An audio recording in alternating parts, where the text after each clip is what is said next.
ధన్యవాదాలు అధ్యక్ష.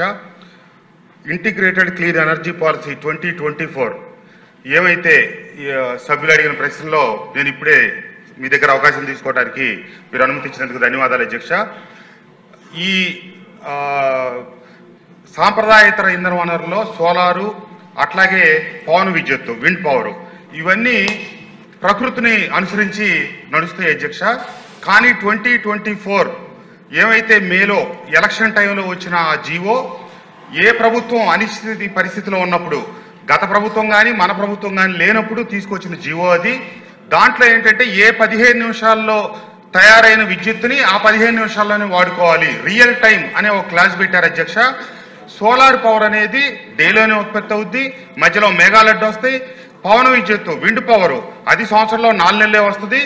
దాన్ని ఆ పర్టికులర్ టైంలోనే వాడాలి, మిగిలింది బ్యాంకింగ్ మేము ఇవ్వము అనే ఒక నిబంధన పెట్టి పేరుకి టైటిల్ పెట్టారు తప్పితే వాస్తవంలో పరిశ్రమలకి ఇది ఉపయోగపడేది కాదు.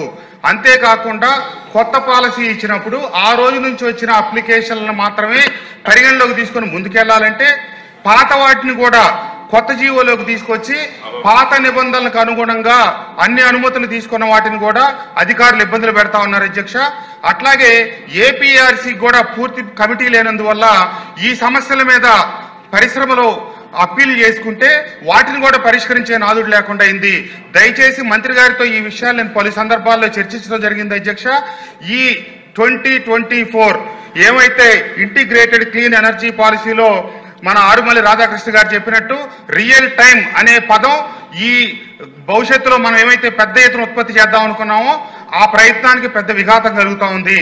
లైన్ లాసెస్, బ్యాంకింగ్ లాసెస్ రూపేణా 8% ప్రభుత్వం తీసుకుంటా ఉంది.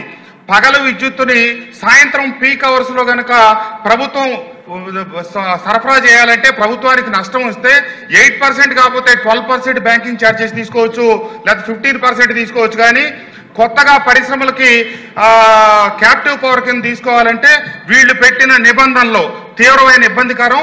ఇది చంద్రబాబు నాయుడు గారు లాంటి ప్రభుత్వంలో, దార్శనికుల ప్రభుత్వంలో ఆ నిబంధన పూర్తిగా ప్రభుత్వం దృష్టి పెట్టి సవరణ చేయాలని చెప్పి మీ ద్వారా ప్రభుత్వాన్ని, మంత్రి గారిని కోరుతా ఉన్నా అధ్యక్ష. ధన్యవాదాలు. మనిషి గారు.